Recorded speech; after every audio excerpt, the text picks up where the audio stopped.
पलूशा, unusual scene था army chief का absent होना इजलास के अंदर से। देखिए उस वक्त इतनी हुल्लड़बाजी थी कि ये तो खैर मैंने बाद में देखा, लेकिन बहरहाल पीटीआई हुल्लड़बाजी ने। तो हमेशा होती है। आपको नहीं, गुलाम इसहाक हमेशा वाले नहीं। मौके याद है? नहीं, वो तो मुझे याद नहीं।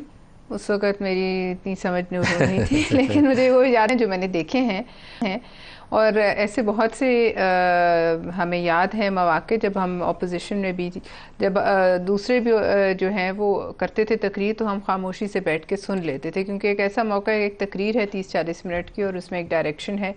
लेकिन आज जो ईवान में माहौल था वो बड़ा ही प्रोटेस्ट बुरा था। हमेशा होता है। नहीं देखिए, प्रोटेस्ट करना तो पीपल्स पार्टी खुद मैं करती थी बड़े तगड़े तरीके से। प्रोटेस्ट की कोई बात नहीं, लेकिन जो नारे चोर डाकू और हर एक को गाली, तमाम लीडरशिप को, तो लिहाजा ये और गो जरदारी गो का सबसे ज्यादा नारे की नहीं नहीं, आवाज आ आपने रही थी। सुने नहीं ना, मैं तो सामने बैठी थी, उसमें मियाँ साहब को भी उन्होंने दिए, उन्होंने पीएम साहब को भी पीएम बुरा साहब को भला क्या बोला? कहा। वो बहुत से नारे थे क्या? फजूल किस्म के, शहबाज और शरीफ वाला तो बता ही देना, बाकी नहीं बताने मुझे याद भी का। नहीं, लेकिन अच्छा। बहरहाल जरदारी साहब को भी अच्छा। उन्होंने बहुत ऐसी बातें की। देखिए, अब उनके गो जरदारी गो कहने से तो कुछ होता नहीं, क्योंकि जाहिर है वो तो ईवान सदर से ये नारा पीपल्स पार्टी ने सबसे पहले लगाया था। लगाया होगा, लेकिन वो ईवान से निकल के ईवान सदर चले गए।